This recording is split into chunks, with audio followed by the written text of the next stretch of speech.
had this coming for a long time.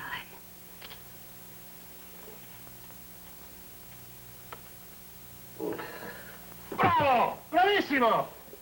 Check 37, Joe. Now hold the noise, boys. Keep it quiet. See, Carrie, that's the way you gotta die. It's a slow, pianissimo. Mr. Chan, you should be in front of the camera, not behind it. Oh, many thanks, Mr. Pinero, but it has been my unfortunate duty to witness death unpleasantly on many occasions. Phone call for you, Miss Adams. Oh, thank you. Excuse me. Oh, thank you. Well, thank you, Charlie. I'll try to do it your way. Pardon me, Mr. Chan. Wouldn't a dying man demonstrate more pain? Oh, Howard, please. Mr. Chan is most helpful. Only you could ask such a silly question. Look here, Pinero, as producer of this picture, I have a right to an opinion. You have no right... Oh, please, gentlemen, your apparent mutual antagonism not very helpful at this moment. No, Mr. Richards. Dying man would not show greater pain. Fortunately, nature provides temporary anesthetic when fatal injury occurs. Fine. Now you got your answer. Okay, Carrie, remember, don't act, just die. Oh, come on, everybody in place, so we're gonna try to take. Okay, boys, going right away. Hey, where's the Miss Adams? Fetch her, Miss Adams. Now settle down, please. Oh, let's go fast. Now, positions, everybody. Get the boom up a bit. Okay. Disappeared? Impossible! Who's disappeared? Miss Adams. What? Jimmy. Hey, search in the studio. We're gonna find everything. Oh, no. She can't disappear in the middle of a picture.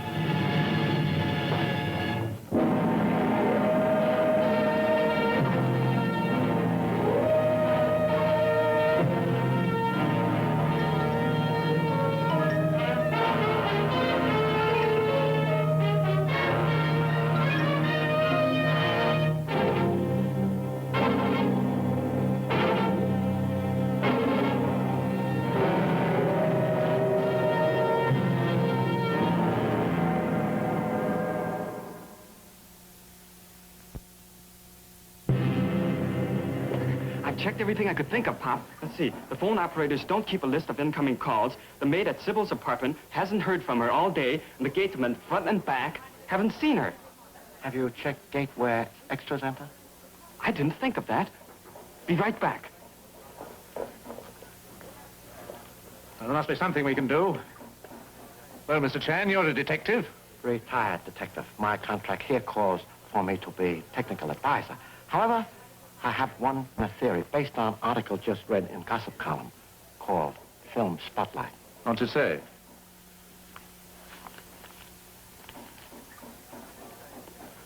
According to our girl Friday, Dan Cupid is firing his arrows like crazy in Sybil Adams' vicinity. That's on the Fire at Midnight set. It's a toss-up between producer Howard Richards and director Pietro Pinero. He said Pinero? You heard? Yes, Pinero. Ancient Oriental mind now beginning to wonder. Perhaps beautiful film star read gossip column and decided to escape from lovesick rivals. It could be, Charlie. I know this little item had her hopping mad. Have you been forcing your attentions on that poor girl again? Why I hired you? Pinero hires to nobody. If it wasn't for Sybil, I would never work for such a cheap... Gentlemen, anger so soon after lunch very bad for digestion. Pop! You were right. A cop saw her go through the gate the extras use. She grabbed a cab and headed east. Grabbed a cab, eh? All right, Jimmy, call them off before they tear the place apart. Sybil's left the studio. Hold it, fellas. Miss Adams left the studio. But why? That is next problem, Mr. Pinero. I should like to investigate beautiful lady's dressing room. And what's the use if she isn't there? Motive for her departure perhaps is more important than her presence. Excuse me, please. Barry? There's not a thing in this dressing room you can't see through, Pop. Oh. Number one son's mind is easily and most understandably distracted.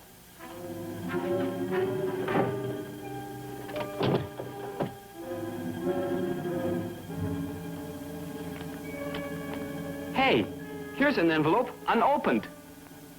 Examine contents, please.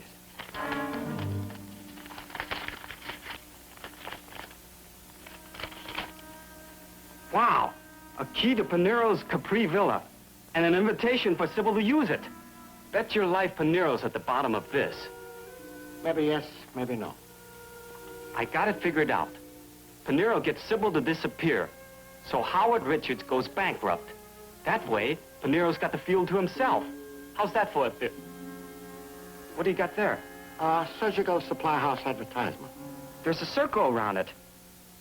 But gosh, Pop, what's a beautiful doll like Sybil want with this? Cannot say yet, but detective must consider every question as possible key to open door of knowledge. Come. Ah, yes, sir. A lady ordered that over the telephone. It's one of our latest and most expensive models. I see. Half an hour later, we received the cash and the delivery instructions. May I ask where you delivered chair, please?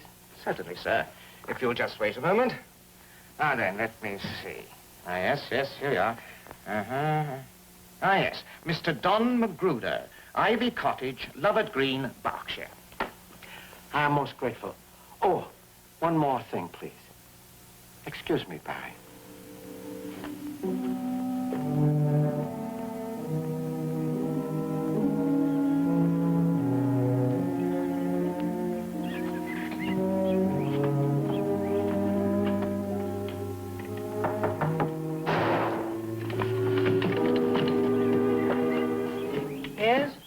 Could I speak to Mr. Magruder, please?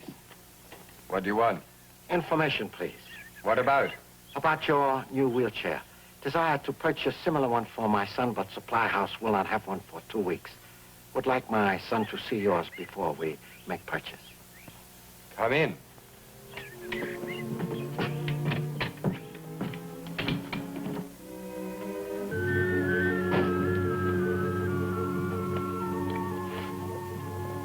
Gee, it's an arsenal. Any of them shoot?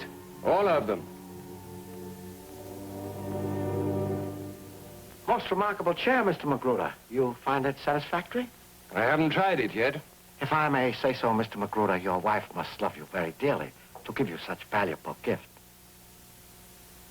Forgive me if I have made mistake, but clerk in store said chair was purchased by a lady over telephone. I see. What else did he say? That lady had most attractive voice. Like whose voice, Barry? Maybe Sybil Adams? I'm not married. And if you came here to snoop... I'm only snooping with regard to electric wheelchair. Would be most grateful if my son were permitted to inspect same. Go ahead. Thanks.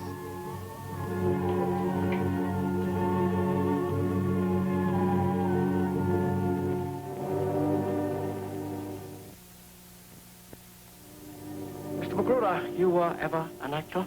Why do you ask? I seem to recollect brilliant English repertory company in Honolulu 5 years ago. Also recall superb performance by actor as Mandarin in play called Green Dragon.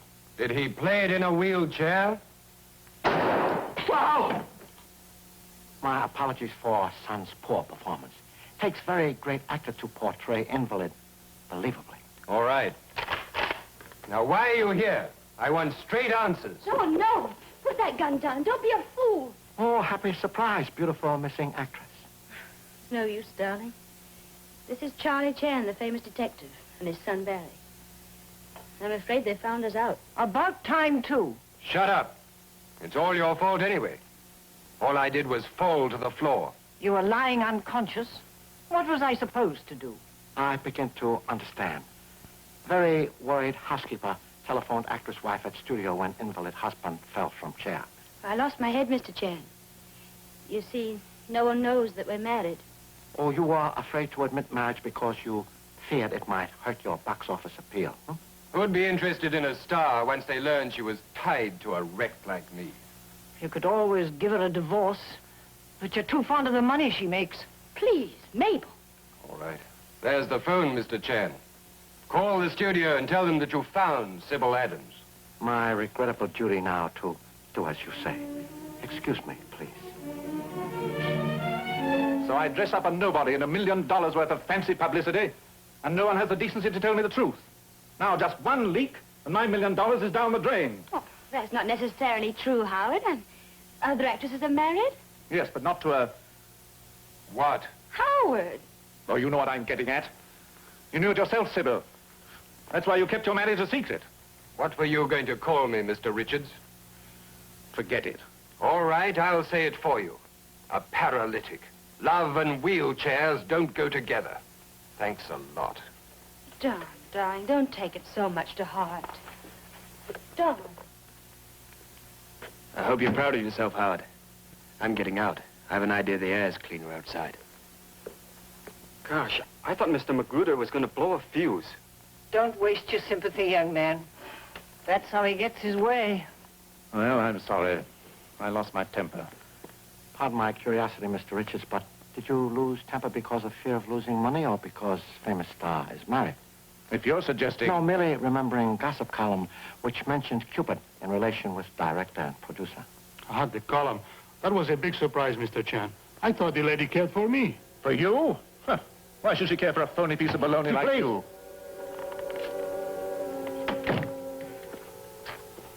Well, gentlemen, where do we go from here? I suggest we all go different ways for a little while. Then return after anger subsides and face problem with cool heads. It's a good idea. Not a bad thought.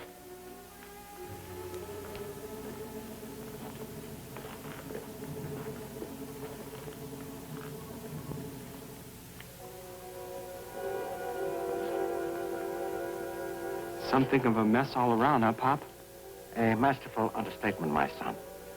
No, I'm afraid situation is fraught with great foreboding, like prologue in ancient Greek tragedy. And if waters do not become calmer, then...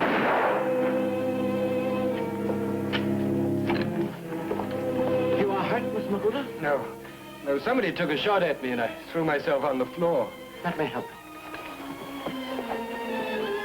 Darling, what happened? Shall I call the doctor? No, I'm all right. Yet somebody fired shot at you. Could be attempted murder. Also, everybody in this house could be suspect. I will call police. Darling.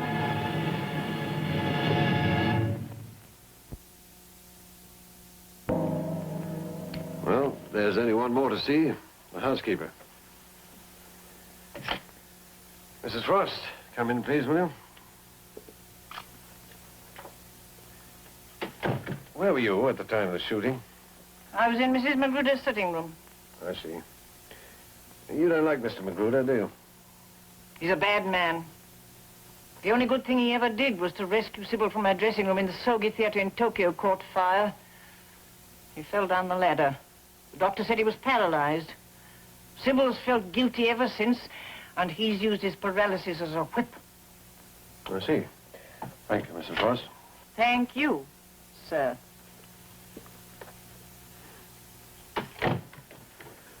Oh, what do you think, Charlie? Inspector, sometimes best way to catch fish is not to disturb water. Perhaps better to let everybody go back, continue making moving picture. This would give us time to absorb very rich diet of so many suspects. Also, maybe wise to invite Mr. Magruder to film studio. Could be very revealing. Good idea, Charlie. Okay, now we got it straight, huh? Mm-hmm. We try just once more. Now look, when the call action, you take the crowbar, overlap from the last scene. Lift the case, and when you hear the noise, you go into that direction, quick. You go behind the crate, take the gun, and when you hear the watchman is coming from this direction, you make a quick aim and a fire. Well, who do I aim at? Well, it's better you should aim at me. It's only blanks. Right. Okay, kids? Mm-hmm. All right, we try one now, huh? Okay, Jimmy. Okay, boys, quiet now. This is a take. Okay, camera? Yep. Roll 'em.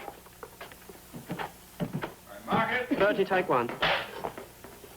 Okay. Action.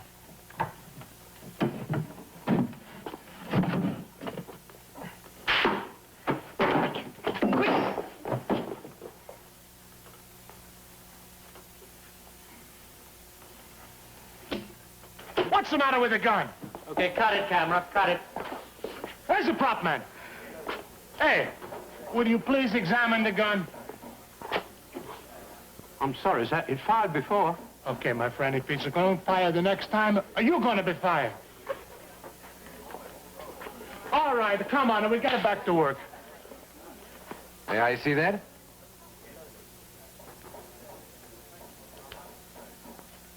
Ah, the firing pin is bent. You got any tools? Yes, sir. In the prop cupboard.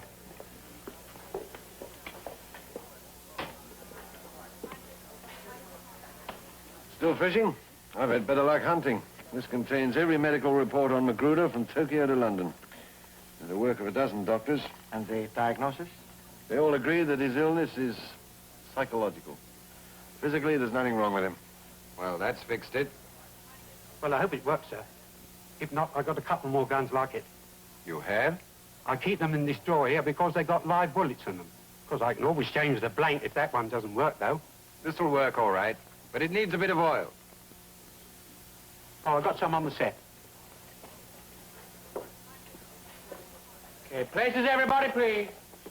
You sure it's going to work? Yes, sir. Fine. Okay, now, you want to try rehearsal or go right away? Oh, go right away. Good. And we try exactly the same action. And do I still shoot at you? You still shoot right at me. Sit here. Uh-huh. Okay, fellas. Jimmy. Okay, quiet, everybody. Quiet. Okay, camera. Yes. Roll 'em. 30, take 2. All right. Action.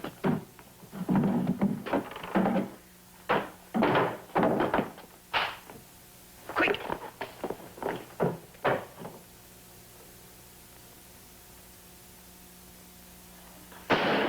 Cut it, camera.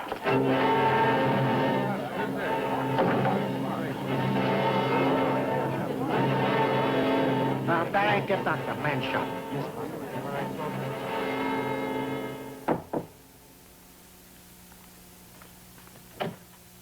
Miss Adams can't see anyone, Inspector Duff. She's... Oh, come in, Inspector. I'll do my best to answer your questions. There are no questions, Mrs. Magruder. Luckily for Mr. Pinero, you're a bad shot. It's only a shoulder graze, Miss Adams. In fact, Pinero's ready for the next scene. Did you find out who put the live bullet in that gun? Not yet, but we will.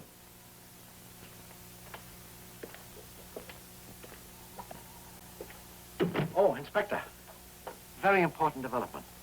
Property man has just informed me one of his guns with live shells is missing from property locker. Is that so? Changes the whole picture. I think I'll go and talk to Miss Adams again, and Mrs. Frost. Inspector, as great favor to old friend, please delay questioning for at least 24 hours. I have small plan. What plan, Charlie? Again, as favor to old friend, I would like to talk to Miss Sybil alone. Well, all right. But what can we do next? Johnny, I'm desperate. Look, our only chance is to get out of here and blow up the bridge. Well, how? Oh, cut. Sybil, please, darling, how many times I must ask you a little more feeling? Feeling? For heaven's sakes, how much feeling can you get into one word? How? Oh, darling. Don't you darling me. I'm sick and tired of your phony misdirection. Sybil, don't lose your temper, please. So you'd start on me too, is that it? All right, I quit. But you can't. Your career. That's all you think about, isn't it? Well, you don't have to worry anymore. You can get yourself another meal ticket. Goodbye. Sybil.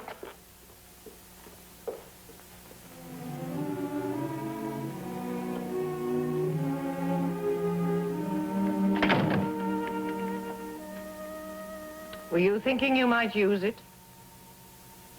You'd like that, wouldn't you?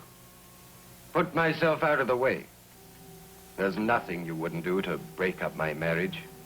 It's broken already.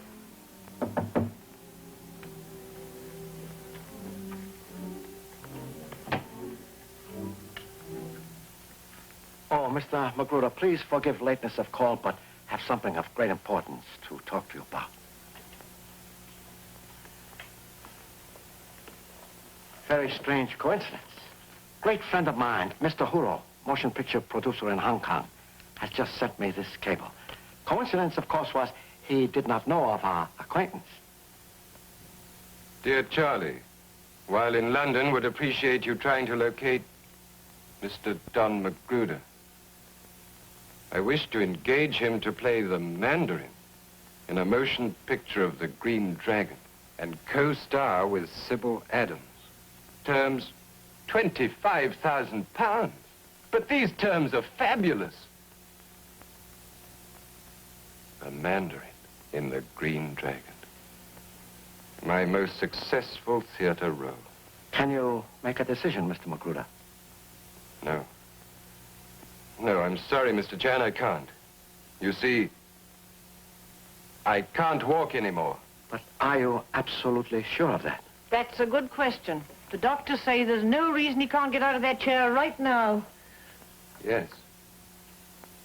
Yes, they do say that, don't they? If only I could. If only I could.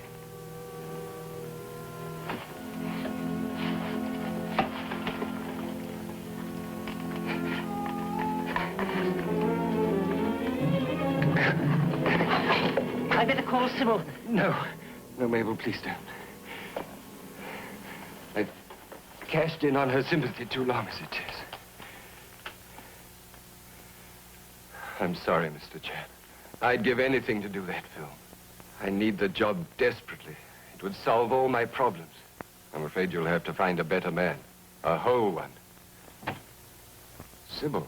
I've only come to pick up some of my things. You'll hear from my lawyers tomorrow about the divorce. I understand. Anything you say. One moment, please, Mrs. Magruder.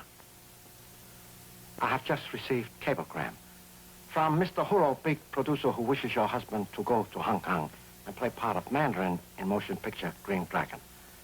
Very unfortunate he cannot accept, since was also wished to have you co-star. I'm afraid I shall now be obliged to tell Mr. Huro to look elsewhere. Part of the Mandarin? Well, that's a magnificent part. I've always wanted to play it.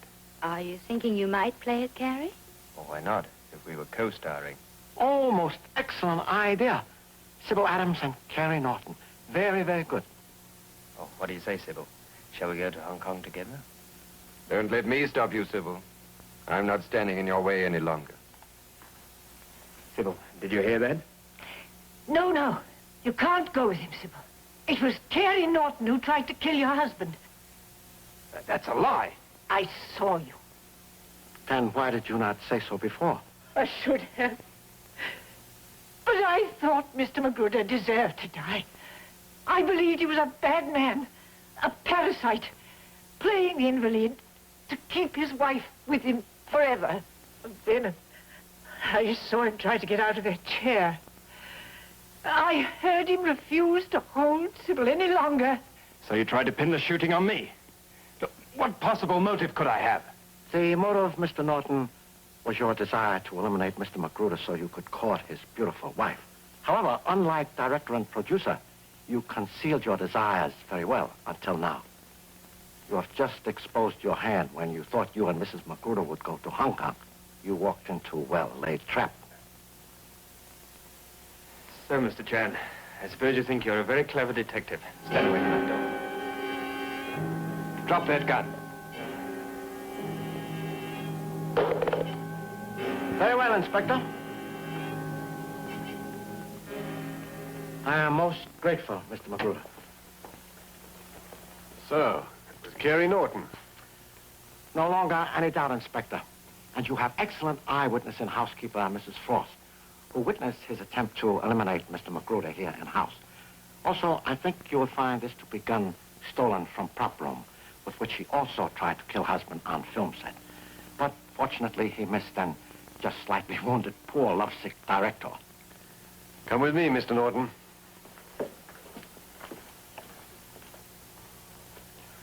Thank you for very fine performance. Performance? Your wife was only playing a part as planned by humble self with her. I'm afraid she had to say many unkind things, but she did not mean them.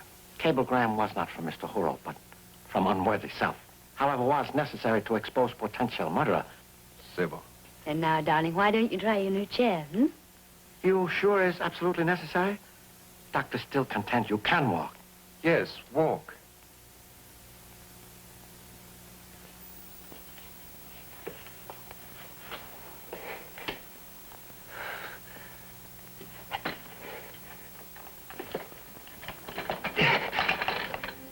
You stay there. Let me try and get to you.